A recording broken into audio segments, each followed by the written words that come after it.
Where can we proceed then my dear fancy? Oh, wait a second, no, take it. Kobe, we are going to see the one.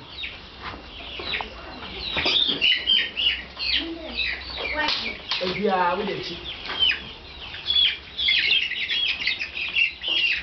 Let's see you come. When I'll find my name, no. Go on here, down some more.